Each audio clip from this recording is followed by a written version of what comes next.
Mamma mia!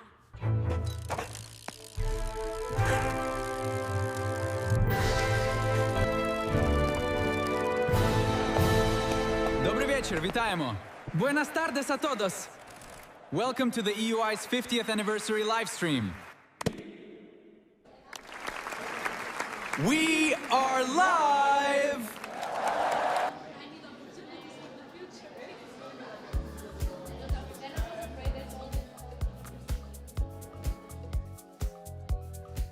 Hello. How is it going, Jan? Welcome to the EUI 50th anniversary, everyone. We are live streaming from the Radio Cavallo Corner. We have a lot of fantastic guests coming in right now.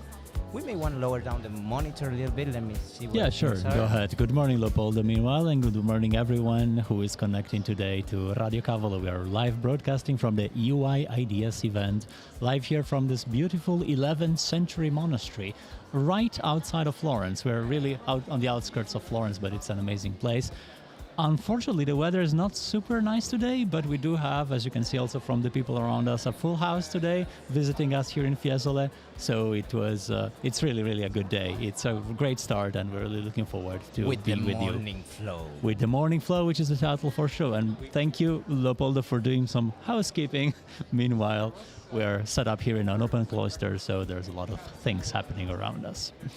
Jan, so the event has been very dynamic. A lot of great speakers.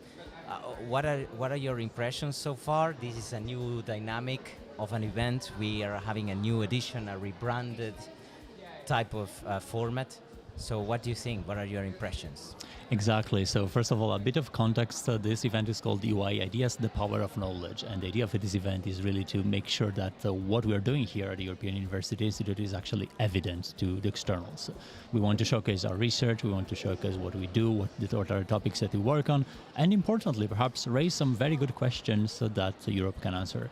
Yesterday, we kicked off our 50th anniversary celebrations with a keynote speech by a series of keynote speeches from very high-level institutional speakers. And there is one quote which really stuck with me by Roberta Metsola, and she was basically asking us to not only come up with the questions that are necessary for Europe, but also think about the answers that could be the answers for those questions. And that, I think, was really something that resonated with me. Don't you think so, Leopoldo?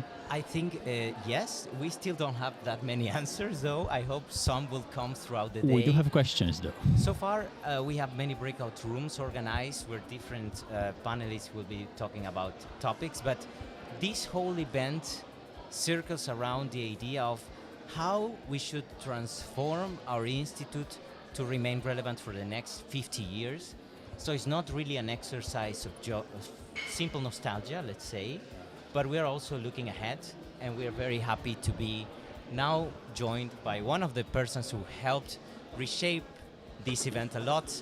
We are here with Roland, the head of the communications office from the United Nations, European University Institute. Oh my God, I'm already... Hi, Jan, and hi to all the listeners.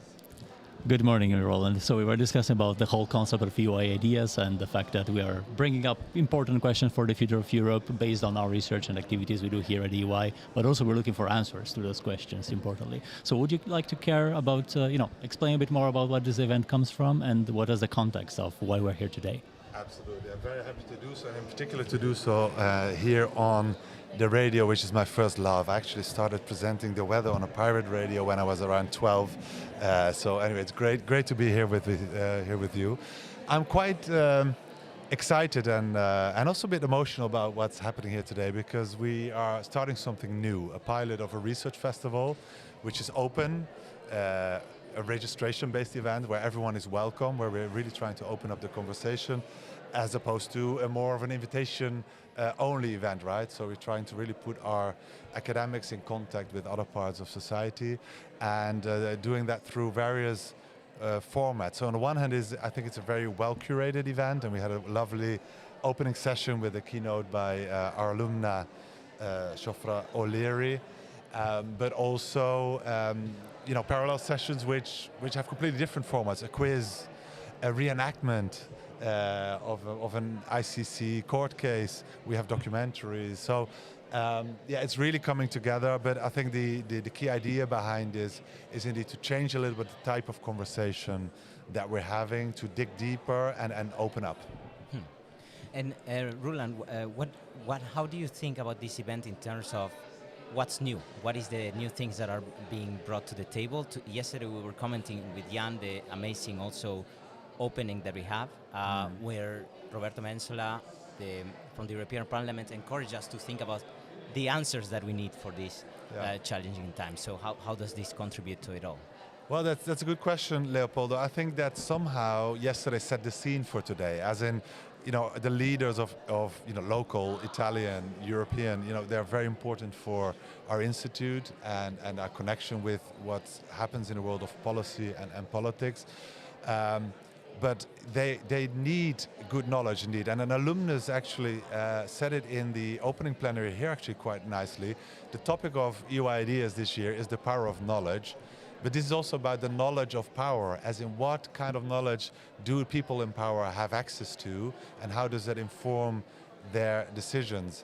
And I think what is new here in particular is that we want to take that conversation beyond just the contact between academics and politicians, but we also want to take it a little bit beyond the usual speeches, a very short Q&A, and everybody home, but to really have different ways of engaging with knowledge, of sharing it, and hopefully that will bring us a bit further on key questions that Europe is facing today. And let's face it, using that word, Europe is in trouble. The world is in trouble, right? There's a lot happening, and Europe needs to find its voice on the global scene, needs to find solutions to problems that no country can solve on its own.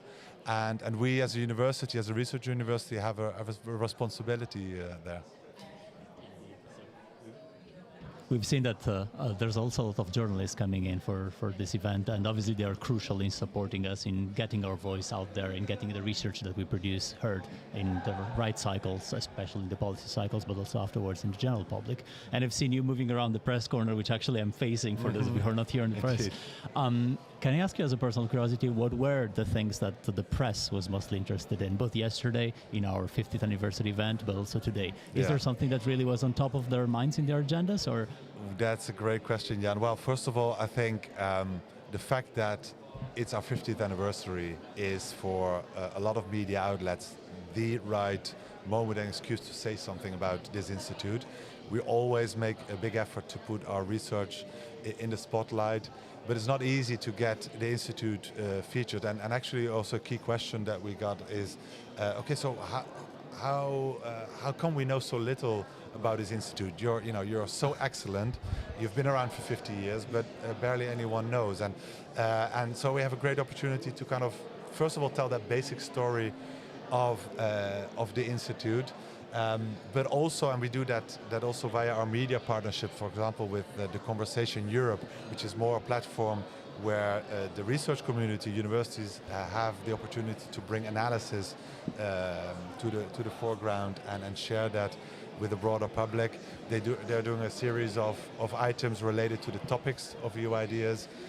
So there's actually broad interest.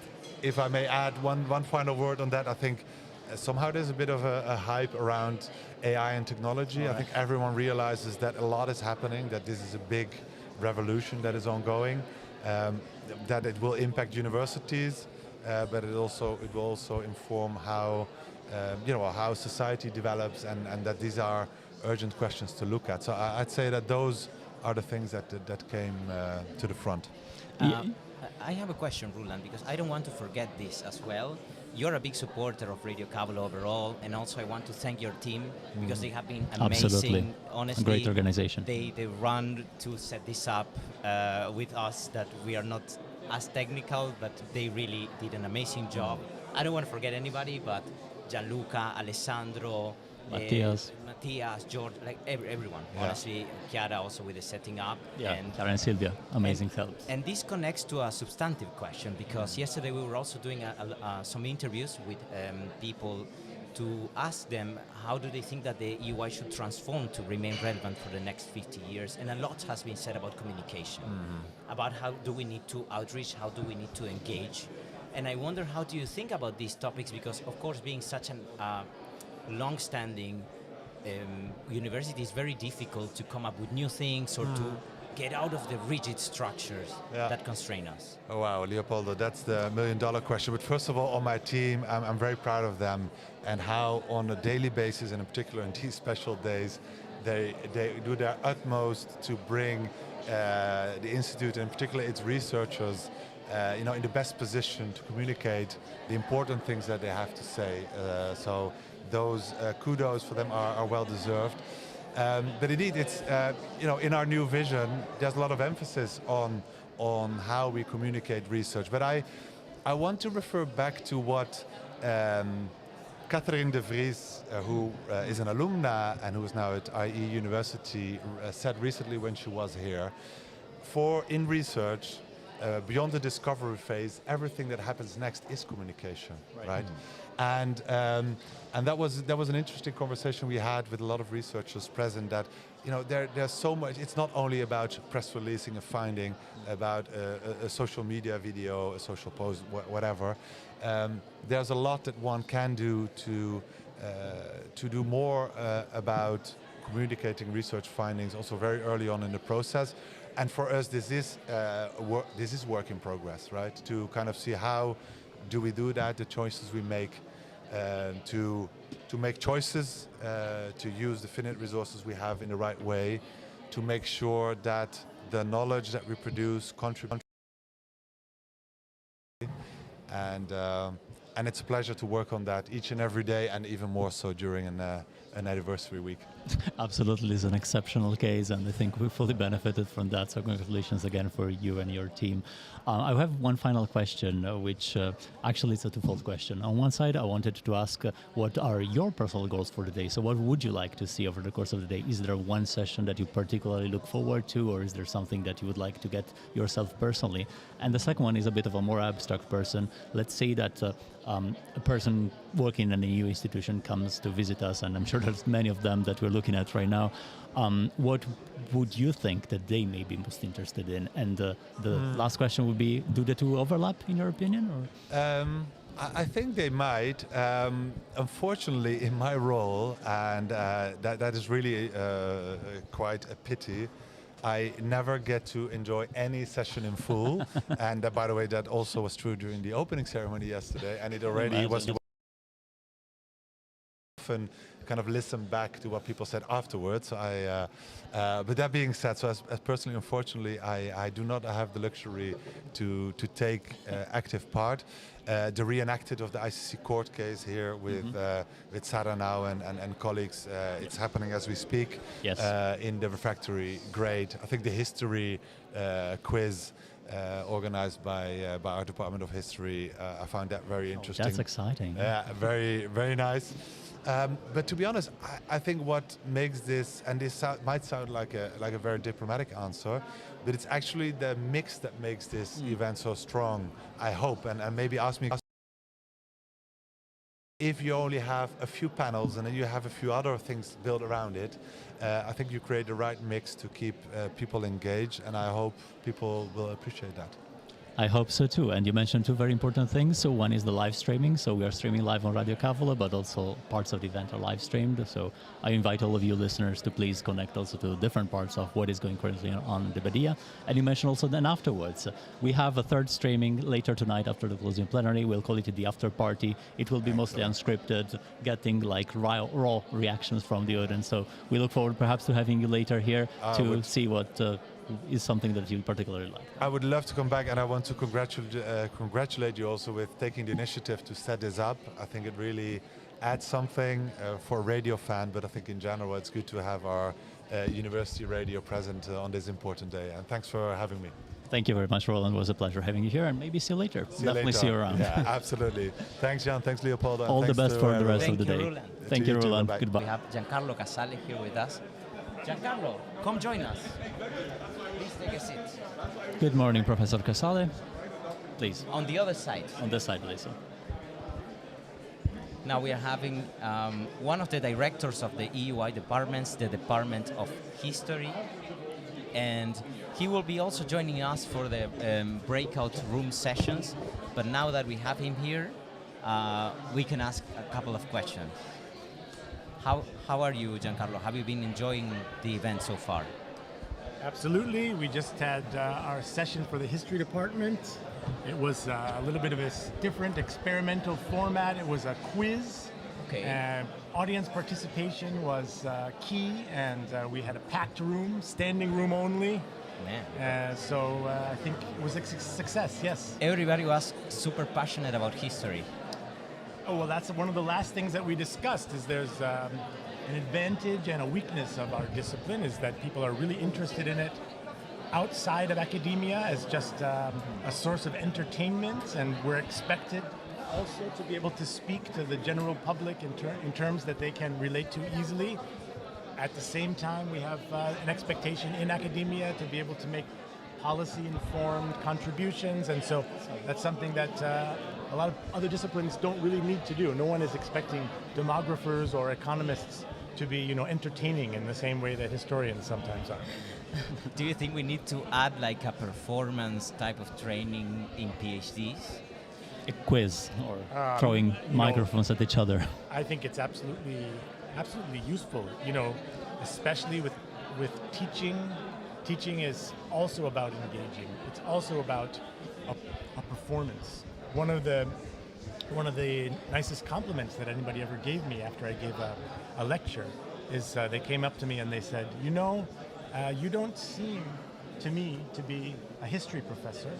You seem to me to be an actor who's playing the role of a history professor. And I think that is exactly the way it should be, because there's a performative part of delivering material and controlling people's emotions and sense of timing, sense of suspense, part of the storytelling element. It's very much about theater. Giancarlo, there's a question that I always have that I ask actually to the historians that come to Radio Cabolo in my program, which is, I'm always curious about how you guys frame your research questions, which are so broad. And for other disciplines, this is so different. So how do you go about when a PhD researcher comes to you with a huge question? Mm-hmm. Does that also happen in history? How do you guide that process? Right. So the thing that I think is different about the method is that historians have to have sources to work with. We have a big narrative in our head that is basically the way people explain some particular topic. And the way that you engage with that is by finding new sources of information that force you to test whether the narrative that you have available fits the material or not. So the way that you control the scope of the project is by forcing the researcher to actually go to the archives, identify sources, take stock of what there is, and see to what extent it surprises them. Because that is really what historical research is about. It's about finding sources that are surprising because they're telling us something that is not exactly corresponding with what we thought we already knew.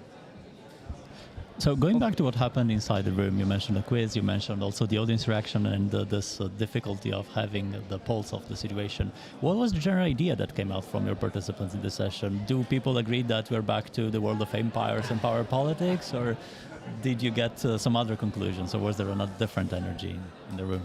Well, so we did several different things, but for example, Professor Molondruol, who's a historian of the European integration project, shared with us, part of the quiz was he shared with us some quotations, and we had to guess when the quotation was said. Right. And these are quotations that you would think were taken from the news this week. It's things like, Europe has to understand that security and economic prosperity are two sides of the same coin. That was actually said in 1981. It was not said last week. And so that's, I think, one of the really key points is that sometimes things that seem like problems of the moment, that are emergencies, that force you to search for an emergency solution rather than thinking about things methodically. Right. Once you realize that it's not a new problem, It's just a new manifestation of an old problem that can really help you to think about things in a way that helps you to find long-term solutions. If it's a long-term problem, it requires a long-term solution, and this is really key. Indeed, no, that's exactly important. And I have one final forward-looking question. Obviously, you're here as a speaker, as a moderator, as a UI professor, but also as a participant. Is there anything that you personally would like to get out from this event today in the panel sessions that you may be following later, or in your interactions with other types of speakers? Is there any personal objective or personal goal that you would like to see from such an event and such a day as this one? Please. So I think following up from the event yesterday, Yep. Which I really enjoyed. I especially enjoyed the speeches from our two Sindake, Yep. the mayor of Florence, Florence and and the mayor Mayor of Fiesole. Fiesole, and really doing a great job talking about the connection between the mission of the European Union, Right. the mission of the EUI, and the ways in which the EUI can really be useful for European leaders to be able to think about problems in different ways. I think that it's exciting for us as historians to be able to be here and to be included in these discussions. And there's a lot of interdisciplinary panels where people from the different departments are doing things together. And this is something that I think we don't get enough of a chance to do during the normal year. And it's one of the highlights for me of the remaining day. Indeed, it is something we heard already from several speakers that we have over the course of the morning session, this idea of making research evident, making it relevant, making it visible outside, which is also super important, and ideally events such as this one will hopefully serve this purpose. So thank you very much, Professor Casale. It was a pleasure having you here. You can stay, Giancarlo, because If you wish to stay. you can stay to keep having a conversation with us, because now we're going to have more of your colleagues. Oh, So- okay, all right. So it's a panel. It's a panel. It's, All right. it's It's becoming a panel all Okay. of a sudden. Because we were discussing about the ways of that we can also extend the outreach of the UI, team up with different organizations, and I think that it's actually a good moment to bring our new guest in. So welcome. Would you like to introduce yourself to our viewers here of this live streaming? Thank you for having me. My name is Silvana Sciarra. I was a professor of European labor and social law here at the Institute. Then I went back to the University of Florence. And then I went to the Constitutional Court. And I was there for 9 years. And I chaired the court for about a year or so. And here I am, very happy to be back and very grateful for this opportunity. Thank you very much. So we all go back to the previous memories about the UI. How would you see that the UI has changed in terms of the academy over the course of all the time that you have observed activities here at the UI? Is there any major changes that you see from nowadays an outsider, but always a close guest? Well, of course now the EUI is a wider community than it was in my years, and this is all for the better, of course. And I'm sure the cultural exchanges have become even more challenging and fruitful than they were in my years. What I value very much from my own experience is the intergenerational research that we carried on.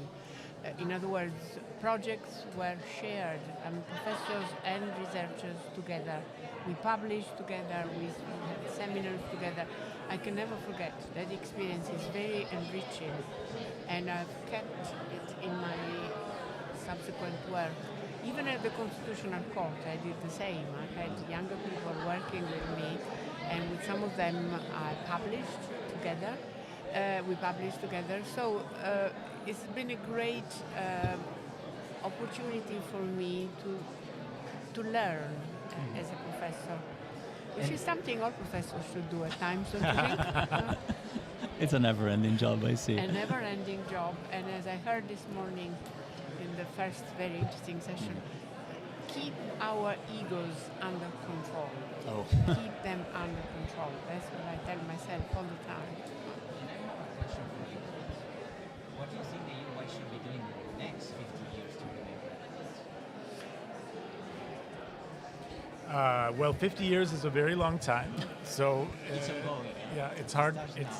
It's hard for me to say that, but I can tell you one of the things that we discussed this morning for my discipline is that there's a lot of talk about universities becoming irrelevant because of generative AI, for example. But as a historian, one of the things that we do is we actually force people to confront the difference between their expectations and evidence. And one of the things that generative AI is very bad at is telling you things that you don't already know. It's actually trained to tell you what people already believe. And so it is even more necessary for people to do the kind of research that we do in a world in which the default is to ask ChatGPT what happened, rather than to have somebody go and find that what we think happened isn't actually what the evidence is telling us. I think that's a very good point. I share what you said. The other point is that, for example, climate change sets very long ending targets for scholars. And the sciences offer to lawyers, for example, new challenges, because we have to listen, we have to learn how to listen to science, take those numbers into account, those terrible deadlines, terrible because they show us a dramatic future, take them into account and act as lawyers consequently. So I very much trust long-lasting projects, which universities can do and should do. That's one point. The other thing is communication. I think communication is crucial for academic institutions, as it is for other institutions. I learned it, for example, at the Constitutional Court, how important it is to offer to the general public in clear and simple words what an institution does. It's an action in transparency, and it's fruitful to citizens. And I think academic institutions really should be doing that more. The EUI does it very well, of course, but there is a way to improve it and to reach new targets, even simple people who do not belong to the academic circles. Those need to be reached, I think. I would say especially because academics sometimes are a bit of a closed group. Exactly, that's what I meant. Actually, this is one of the points that also Judge O'Leary, which we had the pleasure of having here with us just a few moments ago, said in our small interview after her plenary. So perhaps going back to the same question that we asked Judge O'Leary, I would like to hear both of your perspectives on academic freedom, because the first plenary session was actually on academic freedom, and we discussed about the fact that at the beginning it was mostly a way to shield yourself from political influence, but then it has changed majorly and lately with the inclusion of social media, of grassroots groups that bring in some ideas, which may be some correct and some rightfully wrong. Academic freedom has changed also in the terms of nature. So I would like to hear first from Professor Shara regarding your experience as a legal scholar, so we can also compare your answer with that of Judge O'Leary, and then from Professor Casale with his historian perspective. I enjoyed the first session very much, and I share most of the things that have been said. I found it was a session with a lot of equilibrium in it. And I come from a very divisive academic discipline because I am a labor lawyer, and in Italy labor law can be a very divisive academic subject. I learned from my mentor, and I try to do it myself in teaching, that students should always be offered at least two points of view, if there are two opposite points of view. In my field, it's the employer's view, the employee's view, and maybe third party's view. So they have to be presented with an open scenario, not with one precise, clear-cut point of view, which is the point of view of the one who is teaching. And I think this is great. And this is the great lesson that we have to learn as professors. But then this morning we heard something which is more, how can I say, threatening for academic university or academic institutions, because we understood how academic freedom can be limited by political power, and that's something that needs to be resisted. And I think courts are important, and we have witnessed the centrality of courts, and I am all in favor of activist courts.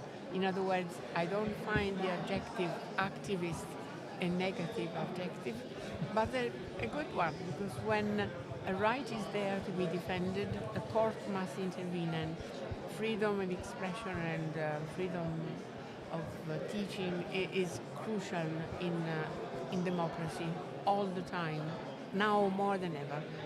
Absolutely. And you mentioned the fact that students should have contrasting views so that they can pick which one is their own thinking, but also be able to discern which are the right sources or the wrong sources. And we cannot but talk with sources with a historian. So, Professor Casale. Yeah, so this is obviously a very difficult question that we're wrestling with.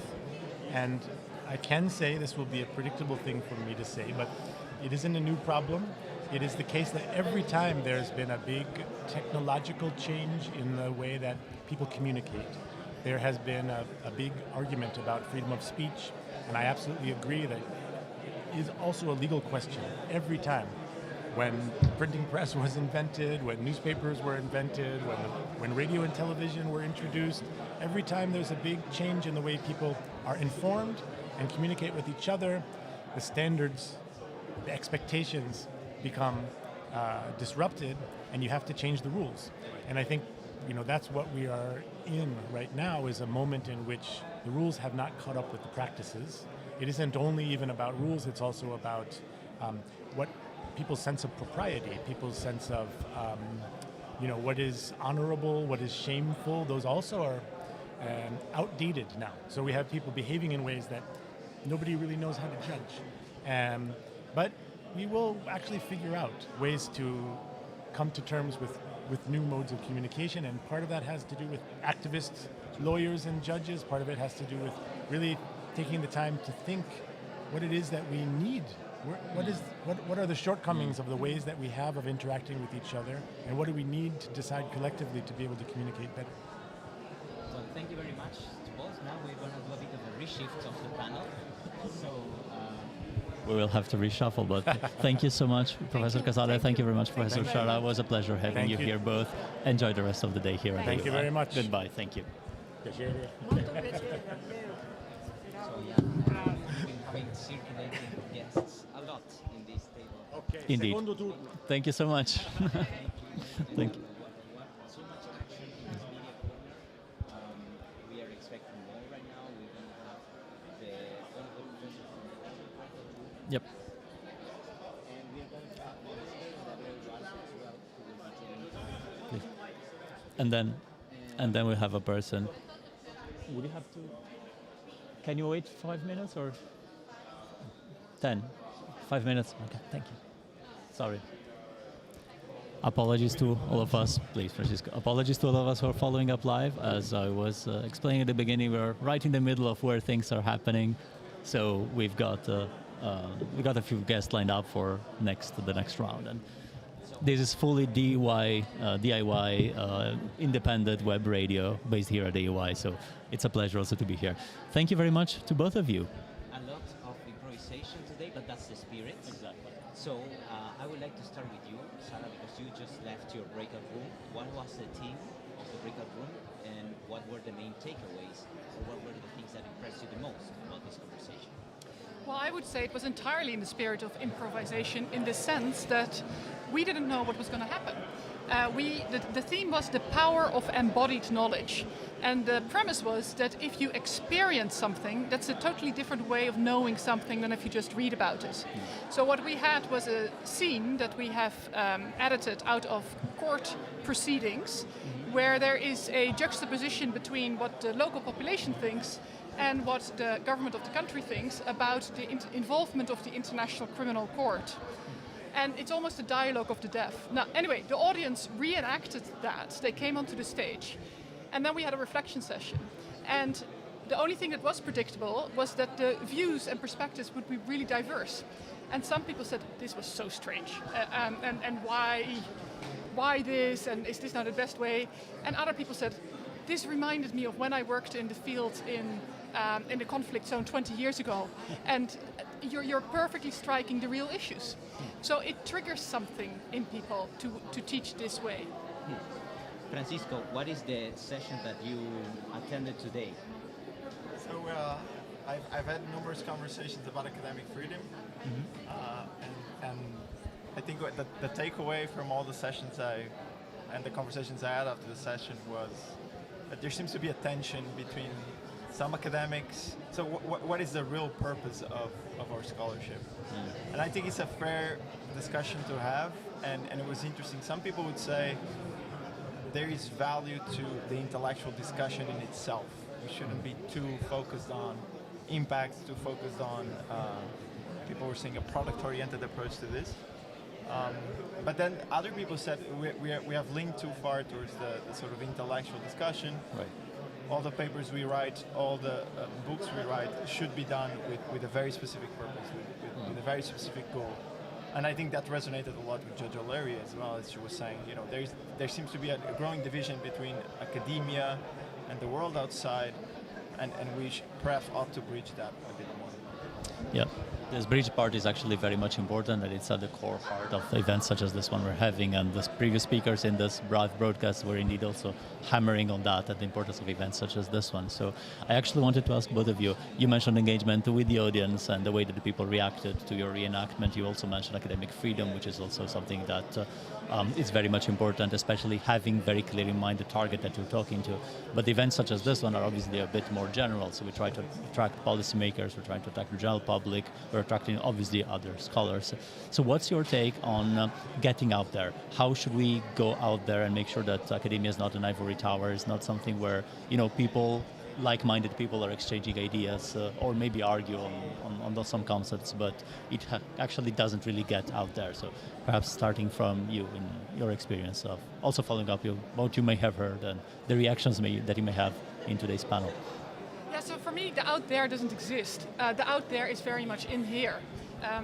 Everything I do is based on experiences, conversations, observations in the real world, with the real world. And I think we are very much part of the real world because we shape how people think, and how people think is the way they see the world and how they address the world. Right. So I would say, in my world, there is no such differentiation.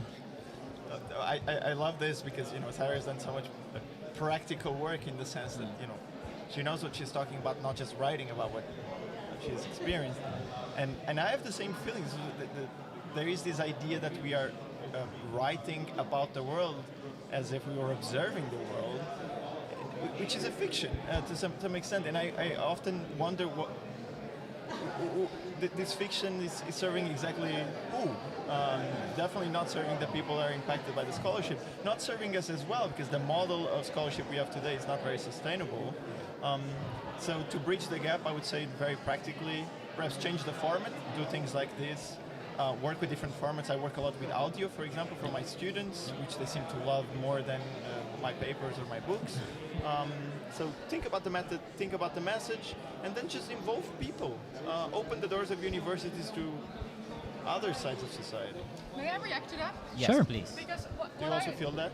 No. what I really like so much about what you say is, look, the current model is not sustainable, right? And especially if we have a model that is based on everything is written assessments. But that's exactly why we are proposing to teach through reenactment. Because the experience of reenacting is something that AI cannot do for you. And also reflecting upon your own experience, you can tell AI, tell me what I thought. It's not going to be real, right? So we're going along with changing times, not because of AI, but because we inherently believe that it's a good thing. But as it happens, it's so human that it can beat even AI. But you see, it's a new type of professor you need, or maybe the professor that we always needed before, which is not just writing and then reciting, but thinking about how to actually teach. The teaching component of academia will regain its original importance. I have a question in between for the both of you, because now we are in a period where we all want to catch up with AI, Europe versus the US versus whatever. This for sure will have an impact in many dimensions of our lives. How do you see it impacting education, more specifically? I defer to the expert.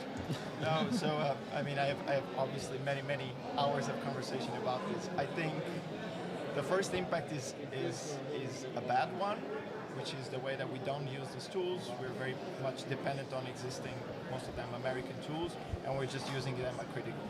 The long-term potential, I think, is enormous. But these will only fulfill that potential if we collectively, academics and the rest of society, understand the best way to use it. And for me, we should let AI do the kind of things that should already be done by machines that represent very little value in our scholarship, but the critical part, the reenactment part, the critical analysis, these systems will always replicate because of their technological architecture. They will always replicate existing past consensus. And that's the most dangerous thing you can think of if you're trying to do scholarship that thinks about future values, future. I always give the students the example. If we would, ChatGPT 1915 in the US, and we would ask it, what is the perfect bus architecture? Where should people of color sit? It would naturally say they shouldn't sit, or they should sit in the back. And there would be no critical assessment of that. So our role is to maybe the things that are a bit more, literature review is a good example, right? But what's out there already, maybe the machines do better. They read faster, they condense better than we do. But the critical part, the human part, the teaching part, that should be left on. But Francisco, maybe I'm using the wrong AI and you can teach me. But what I was struck by is that even in reading old stuff, I didn't find AI particularly good. And to give you an example, everybody always says that Lauterpacht, a big figure in my field, said something. But I couldn't pin down where exactly he would have said that. So I asked AI, in which book did he say this? And then the AI gives me some pages or some quotes in some books, and I read those pages, and he doesn't use those terms. What AI does is AI reads the interpretation of others, and that's how Lauterpacht said it. So I would say that even history and historical research, going back to the original sources, is in an age of AI all the more important. I totally agree, and I think that's part of the problem, because it will be, what the LLMs will do is try to find a sort of mini consensus. And of course you read everything, some academics probably misinterpret at some point Lauterpacht, and then everyone started misinterpreting. The only thing I will say in defense of AI is that humans also do that quite often, right? The majority of academics will read things that someone said about, so maybe your take is, it's not just towards AI, it's also towards... I also check their footnotes. Yeah, exactly. Check footnotes and read the original sources. Before letting you go, Sarah, the EU has always said in its foreign policy that there will be no peace without justice. Is that changing right now? So that's exactly how our session started today. That the Council of Europe, so not the EU, a different body, but recently convened a meeting for legal advisors because some members wanted to host peace talks between Russia and Ukraine. But they were also under a legal obligation, pursuant to the Rome Statute of the International Criminal Court, to arrest President Putin the moment he would set foot on their territory. And they refer to this as a tension of peace versus justice. Now, this is exactly the slogan that the EU has been fighting against for a long time when it was about conflicts elsewhere in the world. So I think that this experience in Europe, or in Europe, in the region, is really perhaps also changing how Europe is looking at other conflicts. Thank you very much to both. It was a fantastic conversation, but in the time it's a bit depressing. So we will be finishing up the streaming in just a few minutes. So thank you very much for your time. It was a pleasure having you here both. Pleasure. Thank you. See you around for the rest of the event, and thank you very much. I wish you a great day. Thank you so much. So to close off today's event, we have an external guest, a person from the European Training Facility in Turin. So, Leopoldo, when our guests were talking about this new ways of teaching, I was thinking about those old movies where there's a kung fu master bringing in a young apprentice, and the young apprentice kind of learns from the experience, learns from the teaching that are not just reading out from the book, but it's rather something. My kung fu experience was somehow different because I yes, come. Please. Yeah, please go ahead. Yes, we are live. Please. So these are spontaneous things happen here. We want to keep it spontaneous. So to close off today's first live streamed session, we have the pleasure of having one of the core contributors of Radio Cavolo, Elena Sciutti. Elena, thank you very much for being here, and you're the guest. Well, thank you very much to you for hosting me, but I'm not alone, and you will know in a second with whom I am, in a very improvised session, but this is the way we celebrate the 50th anniversary of the European University Institute. So I'm very glad and grateful that I'm together with Dr. Pilvi Torsti. If I can say, Pilvi, welcome. You are a friend of the European University Institute, and you are also the director of European Training Foundation, a pattern to be of the EUI. So thank you for coming and celebrating with us this anniversary. And to kick off the conversation, of course, if you wish to further introduce yourself, you have a fantastic professional career in academia and policy making at different levels, Finland and Europe. But my kick-off question would rather be the power of knowledge. What would you say about us in your role as Director of European Training Foundation, also focusing on education? Over to you. Thank you again. No, thank you, Elena, and first of all, of course, congratulations for the birthday. I was wondering if it's a birthday boy, birthday girl, birthday legal subject, so let's put it just the birthday knowledge partner for us, for instance. Power of knowledge. I was actually reflecting that what's my wish for EUI as celebrating its 50, coming from European Training Foundation, which is an EU agency working on the education and training in the external world, so namely from Ukraine to Balkans to Mediterranean region, North Africa, Central Asia, looking at systems, education and training system, education and employment, and we work together with EUI. What is the knowledge there in our work? And I came with actually, Elena, 3 words. I think it's about, we have to talk about relevance, we have to talk about reliable partnerships, and we have to talk about roles in skills ecosystem. What I mean by relevance, I think that is acute for all of us as EU bodies, and in today's world where the knowledge is so much needed for the questions of our time, but we also have the request of relevance from our citizens. But I think also increasingly from other external forces if we look at what is happening in the world. So in order to be relevant knowledge partners, knowledge workers, we have to also focus on our own relevance, and relevance that is also felt and seen by our citizens. That's fundamental within the EU framework. Then on moving from the relevance to the reliable partner. So EUI and ETF, for instance, recently had an event here in Florence where we focused on research and policy dialogue. And there the point was precisely this. EUI has the academic freedom, right? And that academic freedom can produce fantastic evidence base for policymakers, but it's relevant if it's done for instance, at the right time, at the right place. So when ETF has, as an EU agency, this mandate to work on the systemic reforms in the countries we work, so there, for us, it is fundamental that we are kind of reliable partners coming together. So without one or the other, the impact is not actually happening. So you need that freedom of academic freedom, producing therefore new knowledge, and then the timeliness and the understanding of the policy processes. Say, if Egypt is doing a strategy for its education system, and you have relevant knowledge the week later, it has very little impact. And finally, then, so from the relevance to reliable partner, the role in skills ecosystem. Our times are requesting huge amounts of both new knowledge and the application of the knowledge we have in order to tackle whether it is the twin transition, the whole discussion on security and preparedness, and many other issues that we are finding ourselves really as questions of our time. And there, the skilling needs in all levels of societies are something we have not seen before.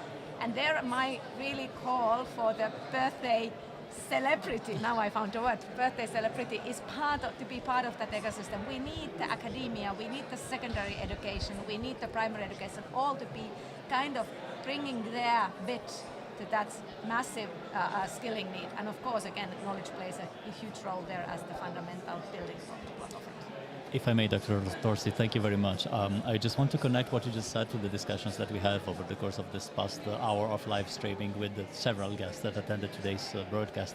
And there were two main focuses that obviously emerged given the nature of today's event. One is on the changing levels of education, so how education is actually changing nowadays, that there's new technologies, but also new mandate for universities, which is not only that of teaching good citizens, but also coming up with good questions for the society to evolve, hopefully for the better. So that's one of the areas in which I would like to pick your brain. How do you see the different roles of education? How do you see it changing, and how consequently education changes by shaped through this type of evolution?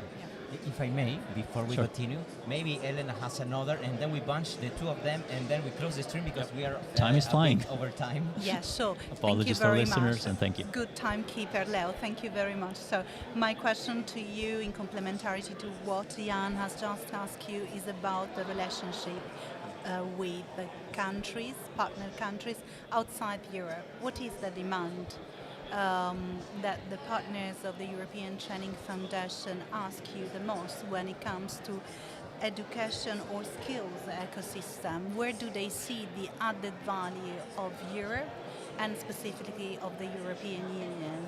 So because this, I think, is something that the UI could also benefit from your experience on the field. Thank you, Bilby. Thank you. So let me start with Elena, and I close with the levels of education of Jan's question. Of course, the countries that ETF works with have similarities, but also a lot of differences. So if you think about Ukraine having very specific, on one side moving closer to European Union, so there is the whole enlargement process and the candidate process, the same with many Western Balkan countries. Then we have Mediterranean pact, so countries like Egypt or Morocco with very youthful populations. Or then we have Central Asia, where, for instance, the all migration waves changed because of the Russian aggression to Ukraine, changing the kind of strata. But so overall, what I think one could say from the European perspective, what we observe over and again is that the sort of European frameworks really work and are interesting. If I take an example, for instance, for digital education, so digital frameworks, giving then a kind of mechanism as to how you look at it within your own system with the evidence bases that ETF together with its partners can create in terms of, so let's say we take the transport sector, we look at what are the skills needs there, and then we look at what frameworks can be given, whether it's frameworks concerning the kind of occupational standards and identifications and needs, or whether it is, for instance, the certain curriculum needs. And that brings me easily to your question to the education levels. And here I take the example of the green skills, which we talk so often about, as a kind of a bit abstract, if you like. So if you break it down to the educational levels, what does it actually mean? We at the moment have a challenge where we have the basic education that needs to provide the basic awareness.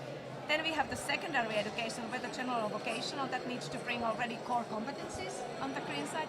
And then higher education that needs to really bring about the very specific, highly trained professionals. And finally, the sort of adult education, lifelong learning, that actually needs to bridge all of these. So from awareness to core competencies to specific knowledge. And hence my point about the role of EUI in being important in the skills ecosystem, because this challenge or this need is so fundamentally complex, but at the same time, actually it can be broken into these pieces that I think all the actors can find their relevant role. And there comes all this relevance, being a reliable partner, and finally having a role in this system. So I think that is my cheers for the 50-year celebration. Amazing, thank you, thank you very much. Thank you very much, Pilvi. And I trust this is just one of the many pieces of a long-term conversation between the European Training Foundation and the European University Institute. And this week we had the first trainee of EUI starting at the ETF, so actually it marks the 50th birthday, I just realized, in a very nice way. Thank you very much. So many things happening in a week. Thank you very Yes. much, Dr. Torsi. Thank you very much, Elena. Thank you, Jan and Leo. It's been a pleasure for you. Indeed, very much a pleasure having you here. To all our viewers and listeners, Elena will be a familiar face. She will be in the Hosting the second next hosting, section exactly, at 4. at 4 p.m. At 4. Yeah, see you So, later. see you, Stay thank you tuned. so much. Ciao, See you bye-bye. around. Wow, Leopoldo, this was very interesting. We must wrap up today's first hour and some extra minutes. Thank you Honestly, again. I have so many impressions to share, so many thoughts. This has been provocative, it has been entertaining, it has been chaotic. But time is run out. Everything So comes shall to we an end. very But quickly? you know, Jan, the other truth is that we're going to be live streaming also in the after party, just welcoming random people that have something to say. Exactly. Okay. So we'll Tune keep in. our reflections for the last part. The last part will See be you about guys. 7. See